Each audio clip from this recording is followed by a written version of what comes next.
We have a tendency as humans to get a big idea in our head. Like, I have to do that or I'm not successful. And we miss the preciousness that every conversation is an opportunity to infuse joy and love. Wow. Every single conversation.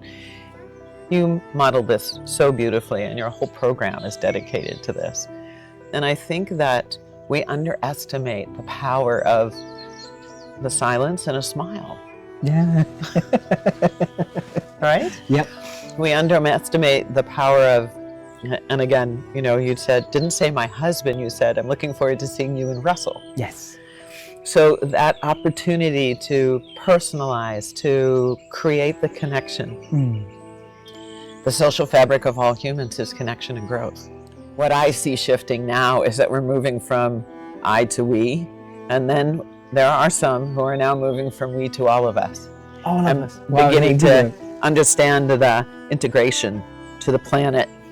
You know, so much of capitalism has had a free ride when we think about the impact on the air and the water and the soil and all the other relations besides humans on the planet. When we start to take that into account, we have a longer time horizon. We begin to understand the unintended consequences. Yeah. And we are a little more thoughtful about the ripple effect of our decisions.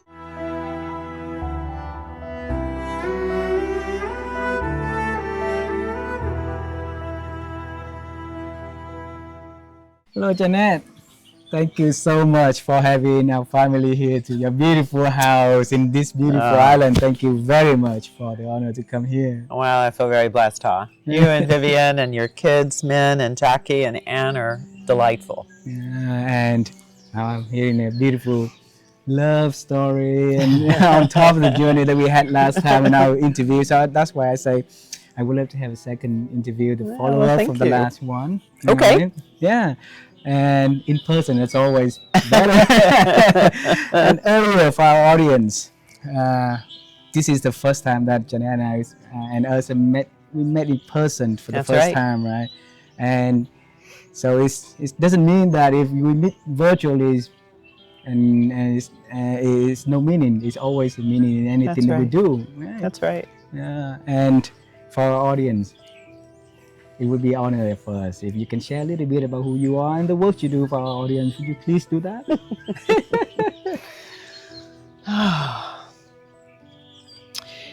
You know, the question I think you asked me when we were together the first time was about how I came to be who I am. Yes. And the work I do in the world.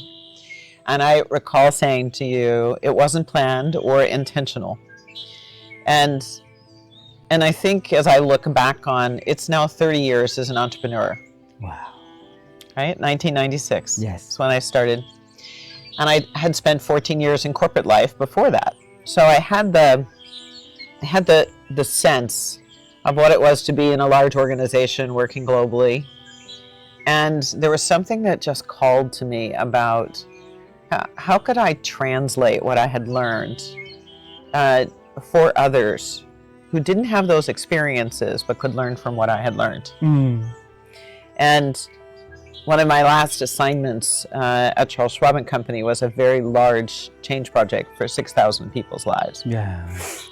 And I mean, dramatic. People hired to do customer service were learning to sell, and they were learning financial planning. Like nowhere on their radar, just like it was nowhere on my radar to be a coach. Yeah. But what was happening at the time in the world was an understanding, or an appreciation maybe is better, of when we stop believing that we're the only smart person in the room, or that it's necessary for us to be the only smart person in the room, we recognize that there are other smart people in the room. Oh, curiosity shows up. Curiosity shows up, humility shows up, and the opportunity to consider what we might create together. Togetherness. Right? Yeah. So the evolution we all long for to belonging starts with connection beyond ourselves. Yeah. Yes, connection to self is an important part of the change journey. And we never stop having our own personal evolution. But when we can open our perspective to be in collective, collective experience, collective intelligence, collective love, then something else emerges. Something else. What is that something else? I think it's love. Love. Right? I think it's the ability to recognize what it means to love unconditionally. And for a lot of people, that feels like an impossible dream, like only something they write in scripture. And yet, the minute we're in service to another person, when we deeply listen and allow ourselves to absorb someone, we then realize, oh, I'm okay too. Yeah. Right? And the journey out of our own, I think, self-inflicted prison, when we say we're not enough, we're not worthy, I don't matter, those are false beliefs that might have served at a time to keep us safe, but then become our prison. So I certainly went on that journey very early on in my life with a birthmark on my face. I had to make that decision. Will I be in the world and be in joy, or will I shrink back and feel small? Wow. And I made the be in the world and be in joy. And that's what I learned in my corporate work, is that I loved everybody.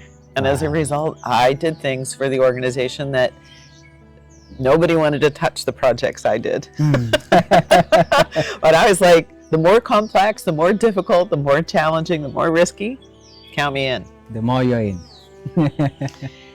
And I realized that I knew something about change and transformation and evolution, and being able to be comfortable with the discomfort of letting go. Hey. Hi! Hey. And invite change. It's a beautiful name. And earlier, like on our road here, Vivian and I was talking and say, that's a very beautiful name. Tell us, how did you come up with the name for your business, Invite Change? It's very connected to what we were just talking about. I realized that my comfort was not shared by other people. Change is usually in the top 3 of things people most are afraid of. Public speaking, dying, and change. Not spider. Not spiders. That's down 4 or 5, but yeah. And I know that when we're given an opportunity to recognize that we're in charge of the choices that create certainty, we can face any change. Wow. And then we start to recognize, all right, if I have the power of choice, that's up to me. It's my inner authority, or what I would call my own sovereignty, self-ruling. Then that means no matter where I am, I can have an impact or an influence on what's happening. Wow. And I can then partner. I can say, let's invite into me the experience that would be more enlivening, more joy-filled, more satisfying. Maybe even something that would activate more of my own wholeness to contribute. Wow. Wow. Of course, people want to be invited, right? Yeah. They don't want to be like forced also. And if you look at your life, right? Bill and I, when we interviewed people 4.5 years ago, we embarked on something that we thought is new. We just want to follow the newness, and let the newness take us. And if you look at your life, and you can think of some benefits that newness, or let's start with how you define newness in your life. Well, I might be a little bit of a heretic here. I think every moment is new. It is, right? It is. Because we're not the same, and the environment around us is not the same ever. Right? Nature is in a constant evolutionary cycle. Even, if you think about standing at the water's edge, and the tide comes in and out, right? Yes. Every time it comes in, it brings something new to the beach, and every time it goes out, it takes something new back out to sea. Yeah. Well, that's our lives. And if you look at your life with all of that newness and the benefit that is, it brings to you all the invitations of change, of renewing, of Yep. blossom. Would you bring a story of that newness and how it's affecting the beautiful journey that you and your family has been having? Joy is a top value for me, as is vitality and generosity and wholeness. Those are my top 4 values. And I think that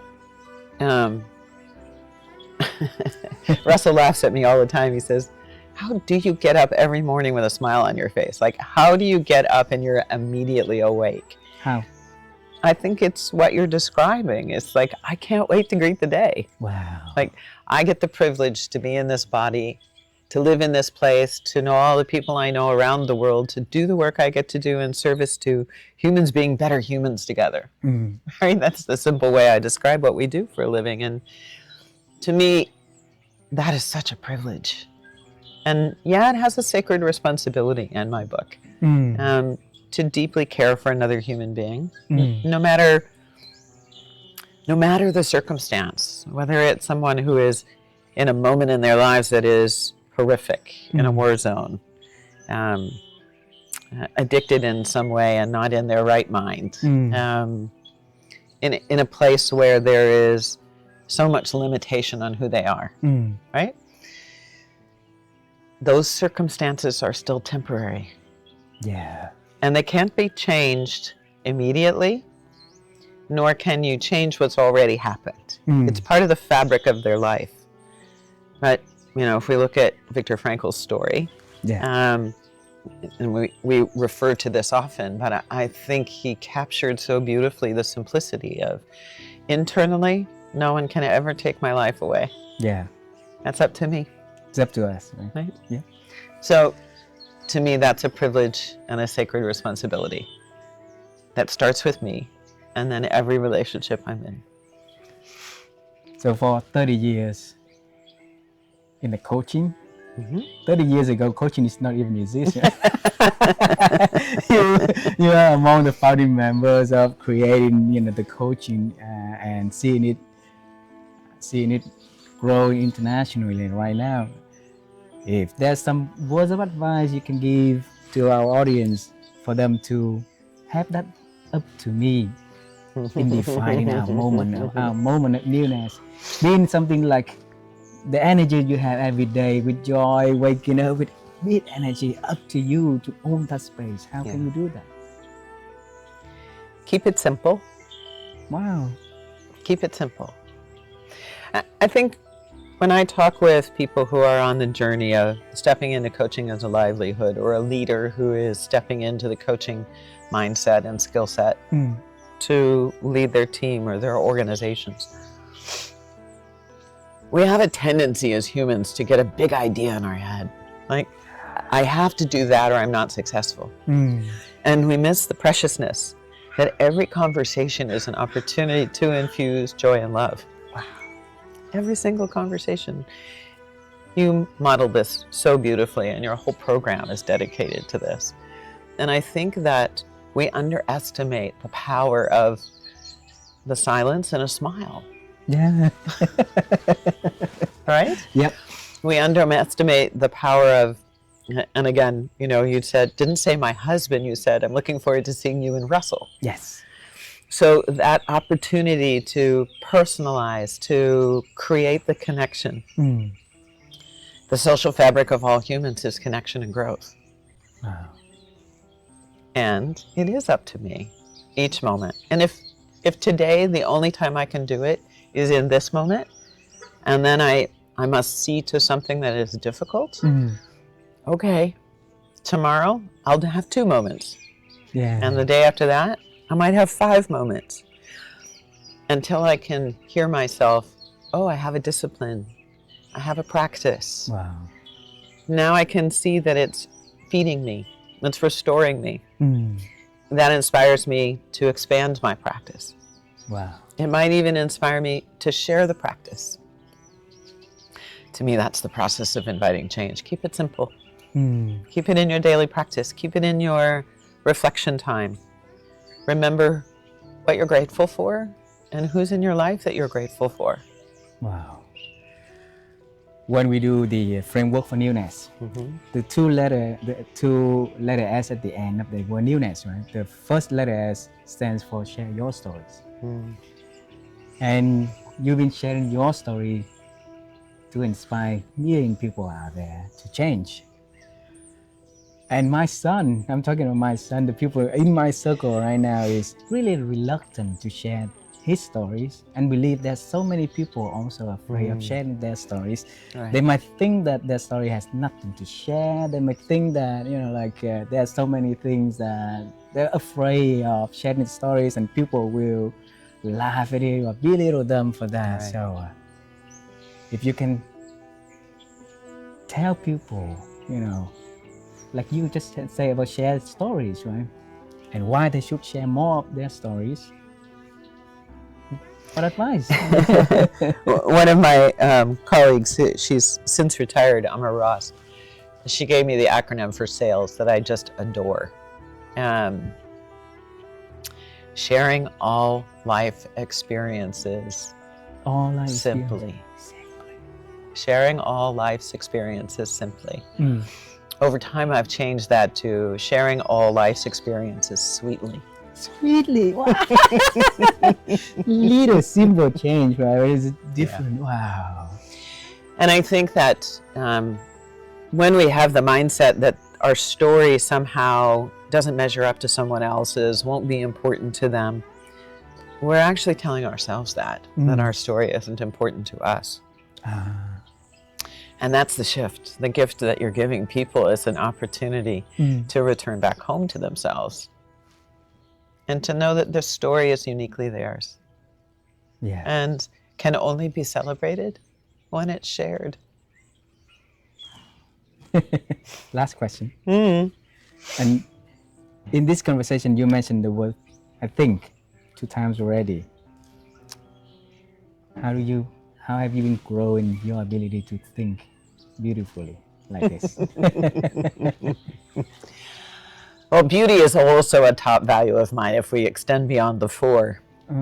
Joy? I mean, you can see it here. So joy, wholeness, vitality, and generosity. Generosity. And beauty. Beauty would be right up there on that list too, because, you've been in my home now. I was saying to your wife, Vivian, that my greatest addiction is art.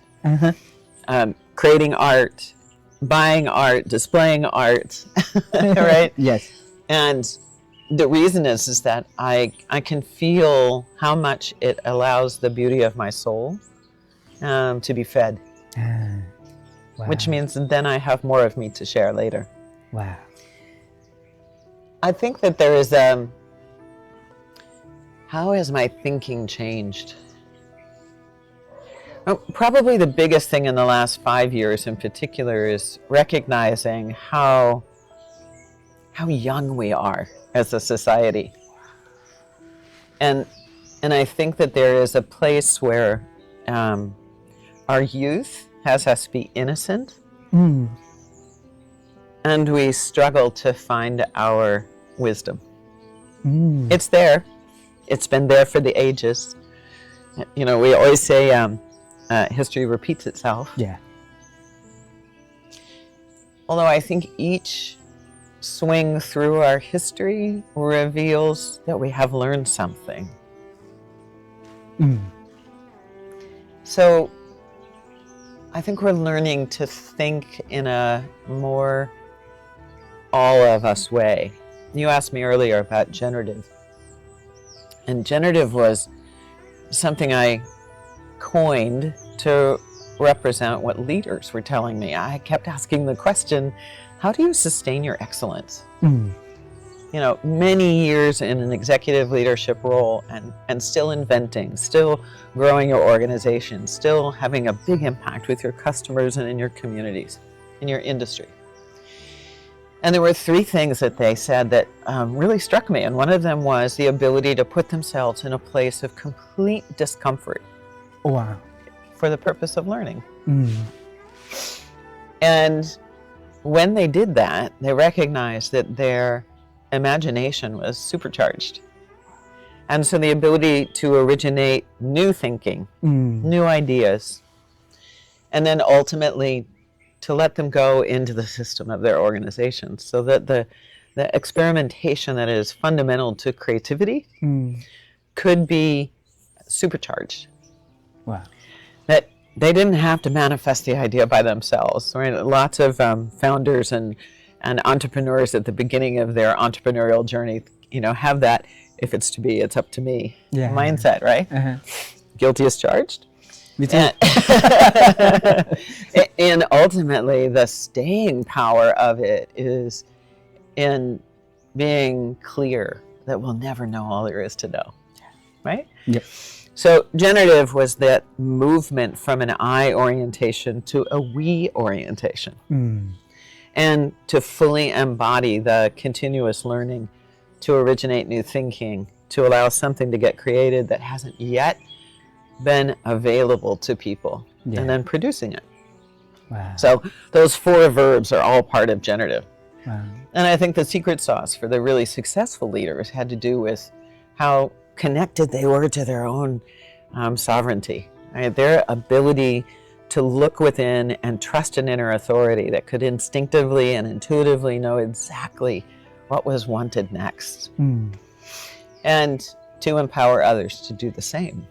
And you can't grow an organization without scaling, and you can't scale an organization if you can't let go of authority and allow others to rise into their own capacity.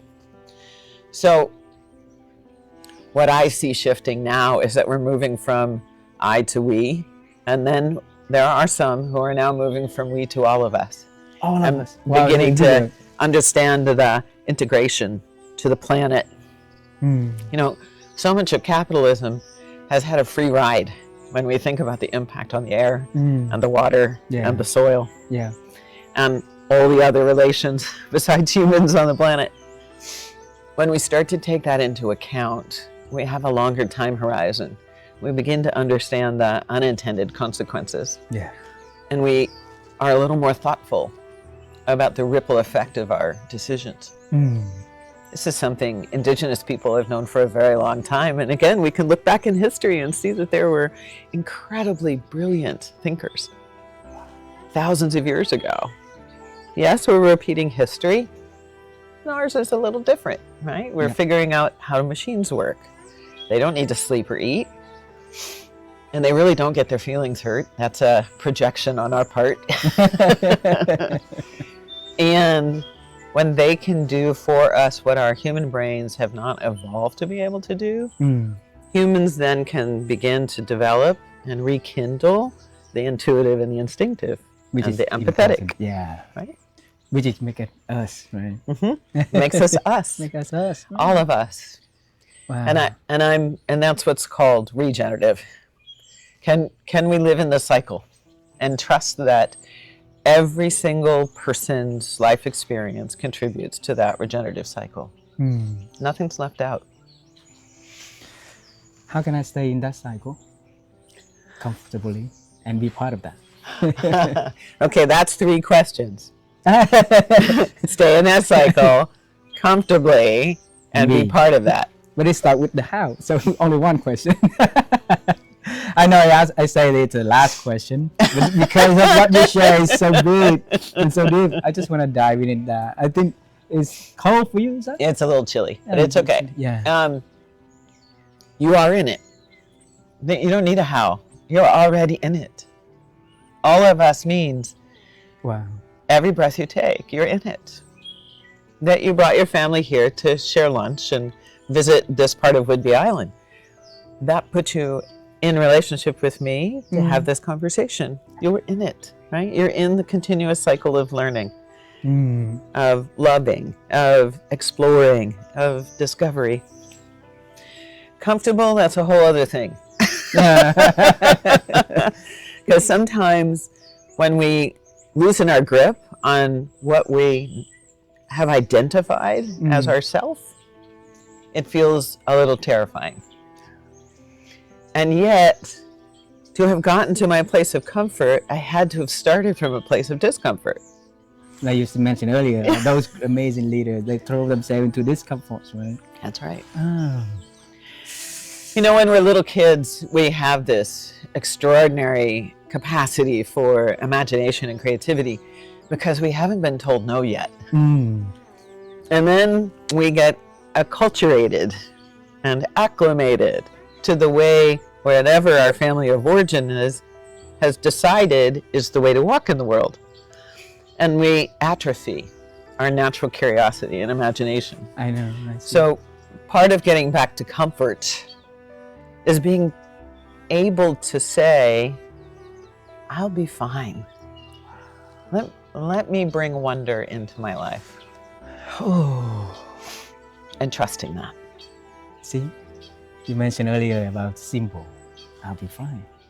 That's simple, right? It's hard for a lot of people to say.